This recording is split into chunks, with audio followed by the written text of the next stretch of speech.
Welcome to App Stories, a weekly exploration of the world of apps. Today's show is brought to you by Linode and KiwiCo. I'm John Voorhees, and with me is my co-host, Federico Viticci. Hey, Federico. Hello, John. How are you? I'm doing all right, although I've been signed into iCloud all day long. Why? Is that a new hobby of yours?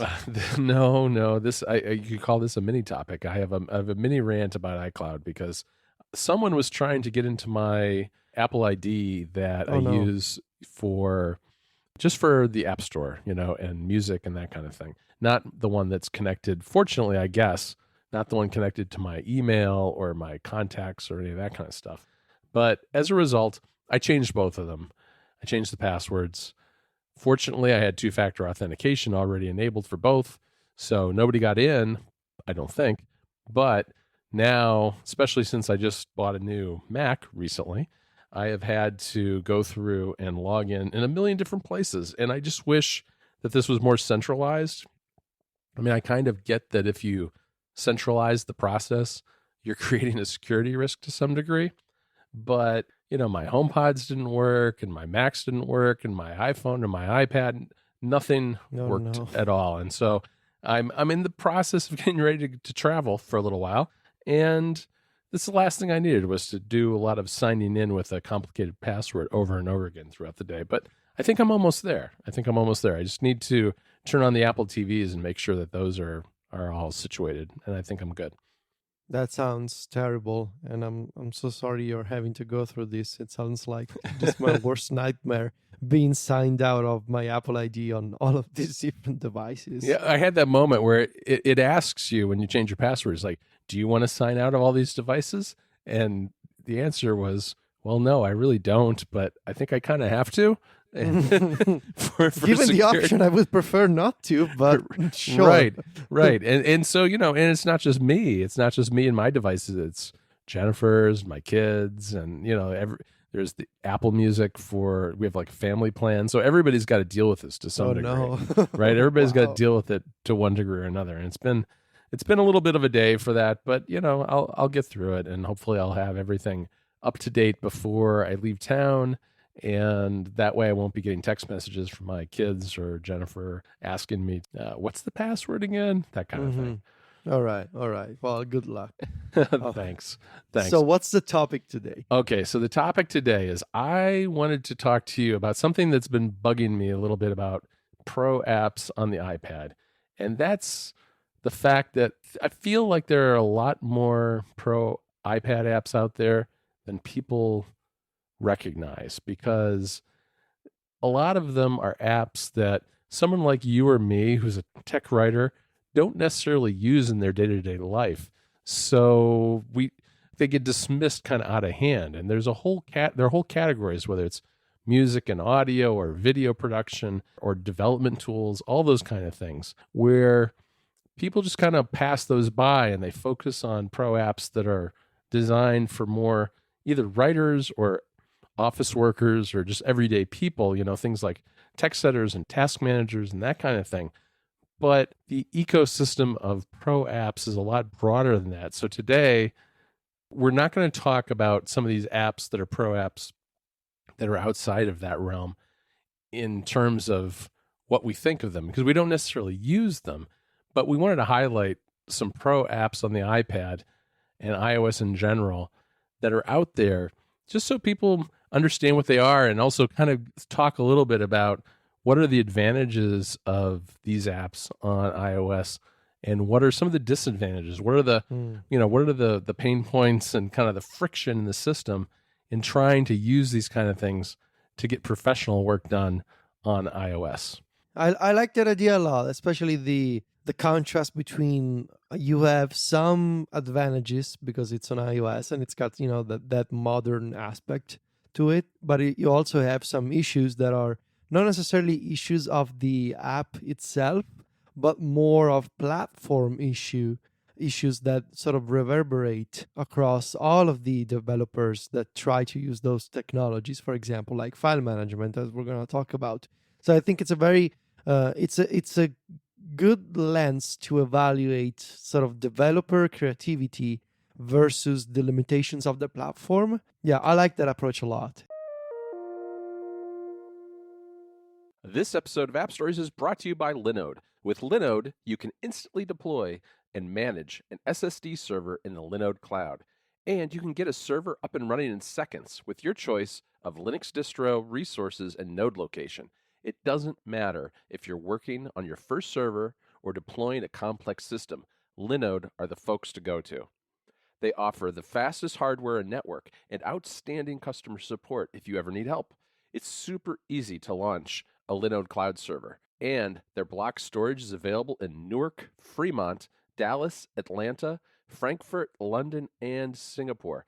Soon, it'll be released in Tokyo too.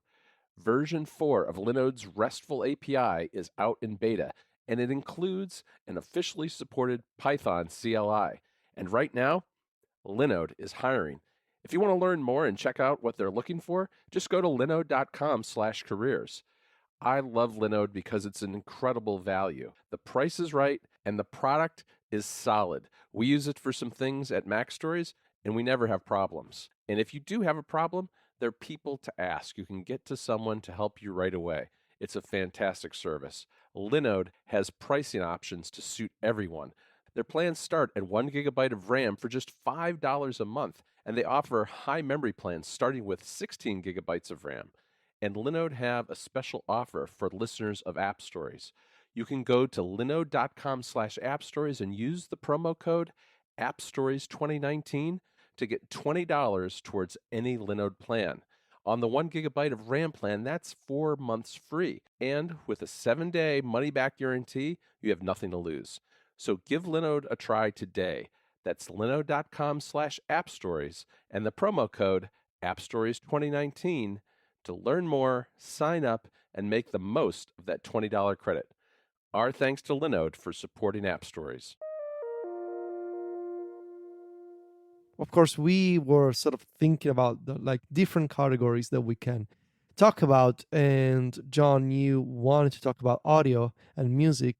And as the resident audio expert here, it felt obvious that you should go first and talk about some of these apps. Sure. What I think is interesting and what I think people will hear as they listen to us go through these is that there are a lot of common themes between the especially when you think about the pain points and what just isn't quite possible yet on these pro apps. There's a lot of commonality between apps. But when you talk about audio and music apps, I have just a couple of examples that I want to throw out there, although I think that this is a category where there are probably more pro apps than people recognize because there is an entire landscape of synthesizer and other music creation tools that are out there. They fall into this category as well, but I want to focus first on Ferrite because that's a little closer to something you and I know, which is podcasting.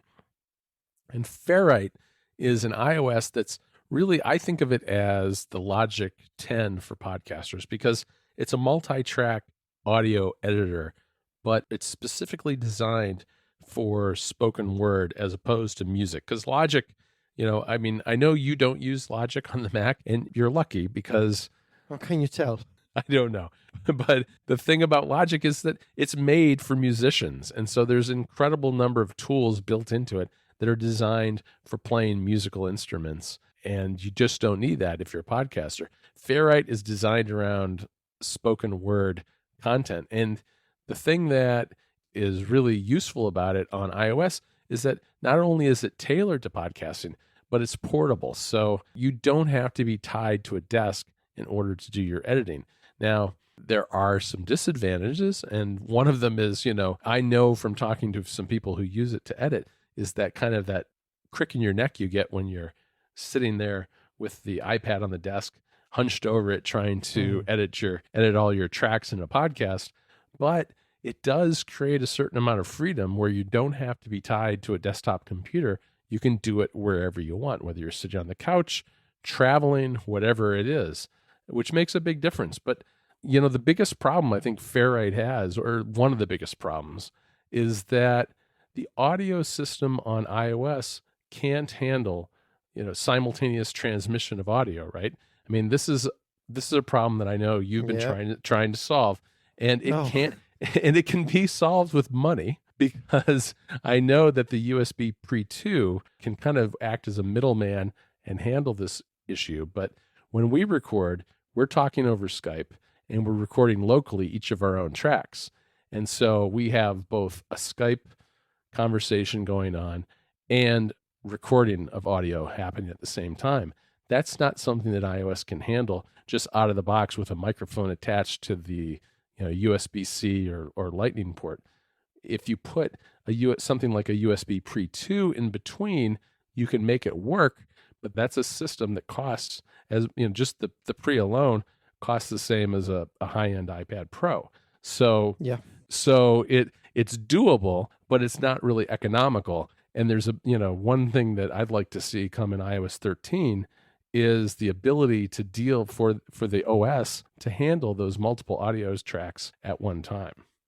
Yeah, this is something that I've been experimenting with lately because I needed to be able to record a few shows on the iPad Pro because I couldn't be at my desk, but it's also something that I'm doing as an investment for this summer because I know that I will be away from my home, and now that I don't have a MacBook Pro anymore, I need to be able to figure out how can I be independent and record shows on my iPad Pro, even if Sylvia cannot let me use her MacBook Pro. Right. So to have the kind of freedom, right now it costs money. As you mentioned, it's a problem that you can fix with money, but it's even with money, it's not an ideal fix. Right. Because you're still attaching a bunch of hardware that in theory shouldn't be necessary to the iPad Pro, and you're dealing with these additional frustrations. Like, for example, when you attach a USB interface to the iPad Pro, in this case, I have the USB Pre 2, there's this device has in the back of the unit, you have these hidden switches that control things like, it's called phantom power, that is provided to microphones. Mm-hmm. And there's a single switch that I need to flip on and off whether I'm using this USB interface with the Mac or with the iPad, because the same setting does not work on both. And I figured it out by trial and error, essentially. And so you have all these weird limitations with the audio environment on iOS that just doesn't work like on macOS, and it's not flexible enough.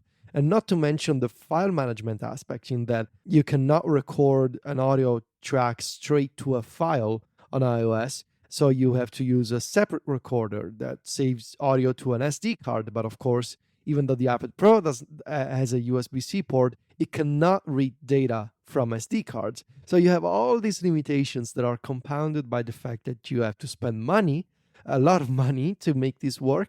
And, it just has to be one of those things that Apple has to fix as a platform vendor. It needs to, basically what we're asking for here is to take not necessarily the system preferences of the Mac and the UI around it, but just the audio engine of the Mac, and make it an API and a framework that developers can work with.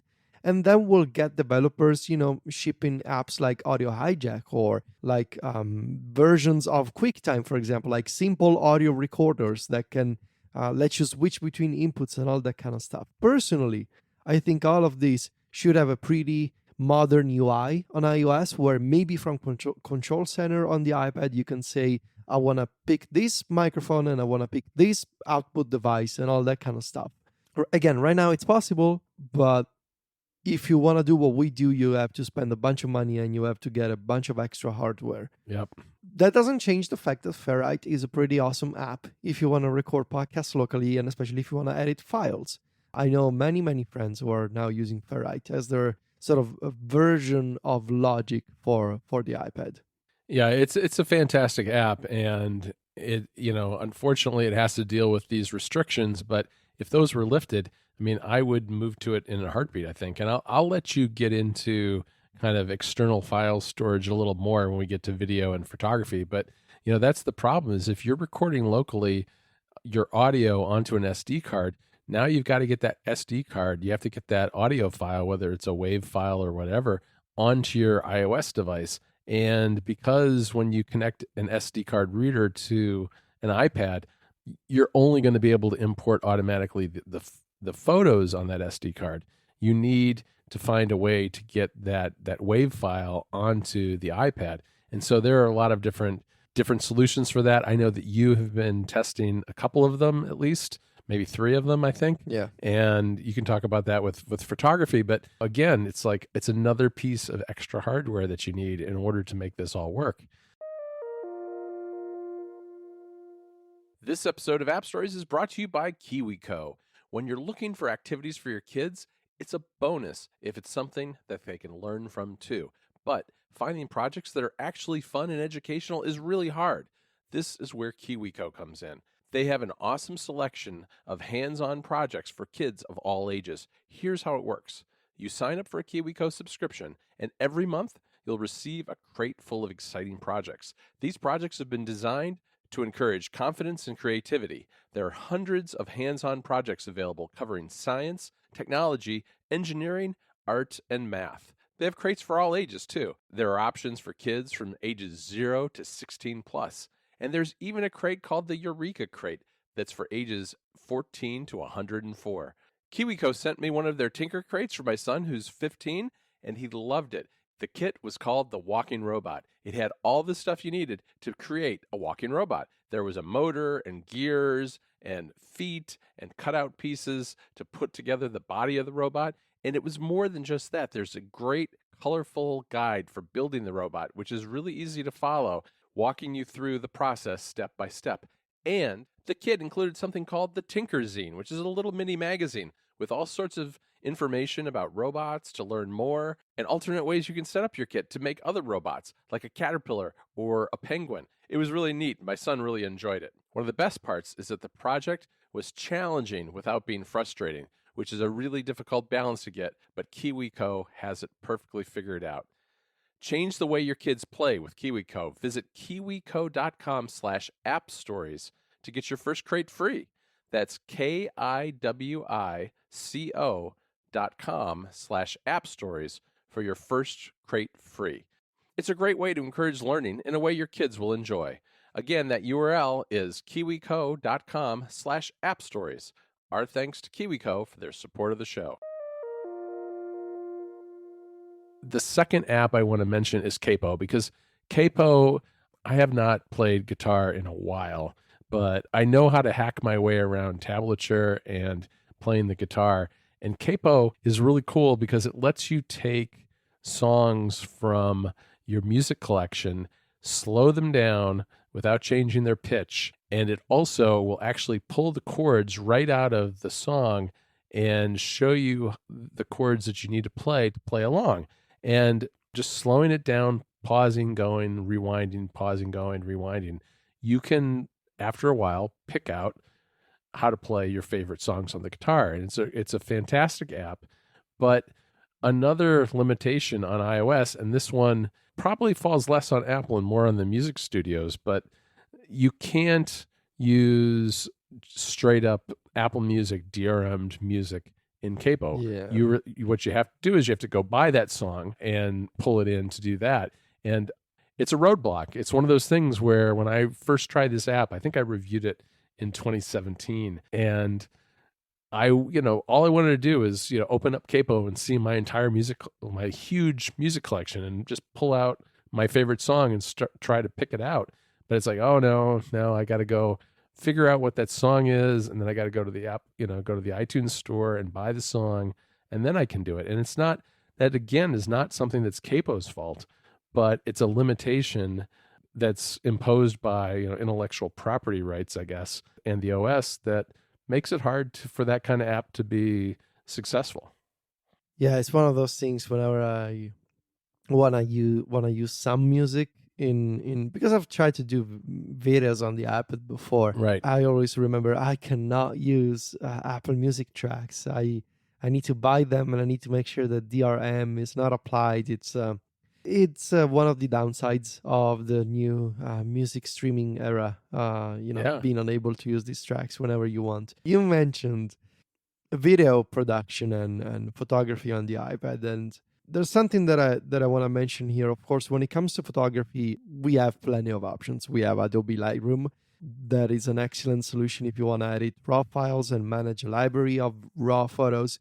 and you want to assemble a collection of, maybe you have a professional camera, or maybe you're just taking pictures on your iPhone, you can still manage everything in Creative Cloud, and you have a professional editing interface. It works with the pencil. It takes advantage of the iPad Pro. It supports external displays. Everybody knows about Lightroom, but it's not just about Lightroom. It's also, all these other photo apps that you have on the iPhone and on the iPad, things like Darkroom or Snapseed, for example. All these photo editing utilities that over time they have grown to feature powerful power user options like raw edits, and being able to copy edits and sort of save presets, all that kind of stuff. I think when it comes to photography, the iPad Pro is an ideal device because you have this relatively easy importing flow, both from SD cards. That's one of the only cases where you can actually use an SD card and import media into photos, or you can just transfer photos that you've taken on your iPhone. So photography is naturally suited to the iPad Pro. That beautiful display, large enough to see the detail of a photo, and of course you have the Apple Pencil. Video production, I think, is interesting in the context of, in theory, the same advantages of photography should apply to video production on the iPad Pro, because you have this beautiful display with a wide color gamut. You can use the pencil as a precision control tool. The big problem there is that Apple doesn't seem to believe in video editing, professional video editing themselves. Right. They just make iMovie for iOS. But also, video assets are much, much heavier than photos, especially in the 4K and sometimes 8K era. You have these huge video files, and really no good way to transfer them between external storage devices and iOS. But before I get to that, I of course need to mention LumaFusion, which has become effectively Final Cut for iPad, much like Ferrite is in a way Logic for podcasters. LumaFusion aims to be a mobile version of Final Cut. It's a professional video editing tool. I used to use LumaFusion a few years ago, back when it was called Pinnacle Studio Pro, All right. before they relaunched the app with a new name. I helped a friend of mine release 2 videos for a dance choreography, and I shot those videos on my iPhone, and I used a bunch of apps. There's an article on MacStories somewhere probably, but I used Pinnacle, what became LumaFusion, and I kept an eye on LumaFusion over the years. And there's an excellent video that you should check out in the show notes by Jonathan Morrison. He is a professional video creator on YouTube. He has a very, very good channel on YouTube, and he did a video a few months ago when the iPad Pro launched about trying to produce a video for another YouTuber using only the iPad Pro and LumaFusion for video editing. And that video sort of highlights what's great about LumaFusion. You have integration with system features like you can import media from photos, or from Dropbox, you can import music, and you can use multi-touch, you can use the pencil, and you have built-in color correction tools. You have all these other pro features like keyboard shortcuts, and you can copy attributes from a video and paste them on another video file. You have all these export settings. You want to export as 4K, you want to choose the bitrate of the audio track that's built into the video, you can do all of that in LumaFusion. It's really, really powerful, and it's grown so much since the days of Pinnacle Studio Pro. But the big problem is how you're going to deal with all these multi-gigabyte video files. Right. That you have, in theory, on an SD card, or practically, in most cases, on an external drive, whether it's a portable SSD or something else. And really, there's just no way to connect a cable to the 2018 iPad Pro and say, let me browse these files and let me open them. So, what you're going to do is you're going to save them to Dropbox and then download them. Well, that requires, just a waste of time, because you're uploading multiple video files first and then downloading them again. Or you have to use other solutions, such as the ones that you mentioned that I've been testing. I've been testing these devices, these Wi-Fi boxes that Jason Snell recommended. I got the Mobile Lite G3, which is the one that Jason uses to transfer audio files from the SD card to the iPad Pro for Ferrite. But then after that, I got a RAV Power File Hub Plus, which is a similar device, has a bunch more options. But in both cases, I realized that the transfers were not as quick as I was hoping, because these Wi-Fi boxes, they can create their own Wi-Fi network, and you can connect directly to that Wi-Fi network, and they can create 5 gigahertz networks. So the transfer speeds are not too bad. Okay. But my interpretation is that the antennas that are built into these little boxes, they're not fantastic. All right. So I was getting 3 to 4 megabit per second transfers, which is fine, better than 1 or less than 1 megabit per second. Right. But they were, it still took me a few minutes to transfer a couple hundred megabyte audio file between the SD card and the iPad. Eventually, I ended up getting the Western Digital My Passport Wireless Pro, which is a bigger device. It sort of looks like a thinner Apple TV. It's like this big square that you can put an SD card into this box. And because it's bigger, or because it's got a better Wi-Fi chip, I don't know, but I consistently get 16 megabit per second transfers. So I can transfer audio files in just 10 seconds or less. So what I'm trying to say is you can transfer heavy assets from an external source to an iPad Pro and use apps like LumaFusion or like Lightroom. And in the case of photography, it's easier because the Photos app natively supports importing media items. But there really should be an easier way to say, well, what if I don't have an SD card? I just have a hard drive, I just have an SSD, and I want to move these files from my camera or my computer to the iPad Pro. You have to spend money for these hacks right now, essentially, all these workarounds. There should be an easier way to just connect an external drive and to manage these files and tag them and say, have a UI, like on the Mac, where you have a library of assets and you can decide what to do with them. This is a long explanation to say it's possible, of course, to do professional video editing on the iPad these days, but there has to be, at the very beginning of that task, there has to be a better solution to manage the files that will actually make up for that video production. Right. That's absolutely true. And, I think, again, just like we talked about with Ferrite, the solution in part is spending money because you have to get either the kind of local Wi-Fi creation SD card reader thing that you tried at first and was a little slow, or you have to get one of these drives that actually creates a local network and moves things around.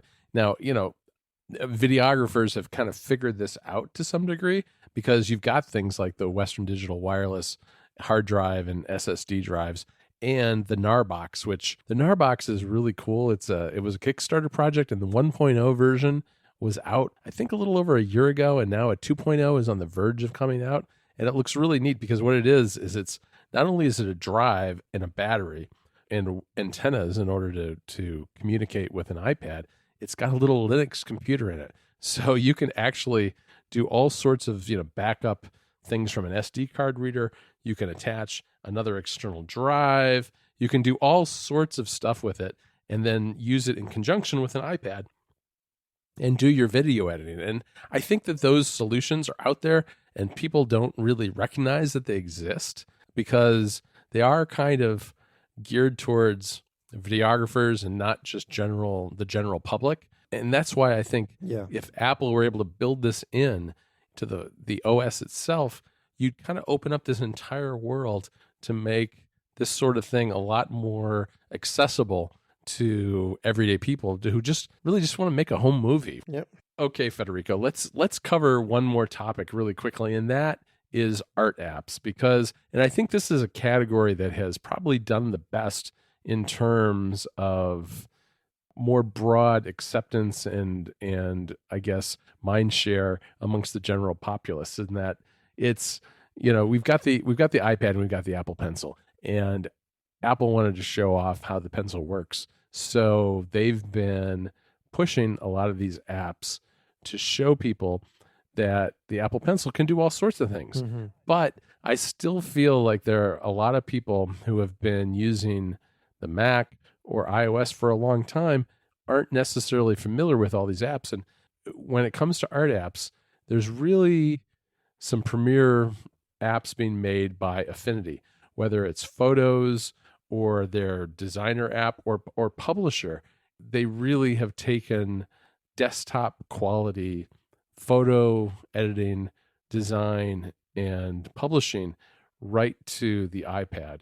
It's something that people, I think, have been a little slow in some quarters to adopt, only because something like Adobe is so ingrained, and desktop art and publishing and Wacom tablets and all those things are so much a part of that world that it's taken a while for this to take off on the iPad. But I think we're really getting there with things like Affinity. And the other one, of course, that I like a lot is Concepts, because that's one that we did an interview with Yaro Cheney, who he used the Concepts app to design the artwork for the Grinch movie that came out over the holidays. Mm-hmm. And it's got an infinite canvas and lets you do everything from architectural drawings and product design to taking notes and scribbling and straight up just drawing in art. It's a pretty amazing app. But when I reviewed that first on Mac Stories, it hadn't gotten a lot of coverage in other places. And it's one of those apps that is incredibly powerful, but I feel like it just kind of got overlooked because it's just different in the way that it approaches those problems. And I think, though, that people are starting to discover apps like that and the Affinity apps as well. Obviously those things have the advantage of you can just sit down wherever you are and start drawing or doing whatever you want to do. But it also has some of the similar issues with things like import and export, because it's an issue with dealing with importing and exporting to a Mac and moving files around. It's what I'm concluding from our talk today is that an awful lot of this has to do with file management. I wanted to mention about Concepts that it's one of the apps that I keep meaning to learn. I really would like to use the app and try to understand what I can do with it. But it's one of those things that I keep forgetting to do. So ideally, it's something that I would like to try for my iOS 13 review this year. See if it maybe makes sense to, I don't know, to organize a few ideas. Yeah, it's a good starting place, I think. Yeah. Okay, Federico, I think that's probably a good place to stop for today. We have another category of these kind of apps that we want to talk about at some point, and that's development apps. But I think that is such a broad topic that I think we'll save that for an entire episode somewhere down the line. I want to thank our two sponsors for today. That's Linode and KiwiCo. And of course, you can find me and Federico over on macstories.net writing. You can also find us on Twitter and Instagram. Federico is at Viticci, that's VITICCI, and I'm at John Voorhees, JOHNVOORHWS.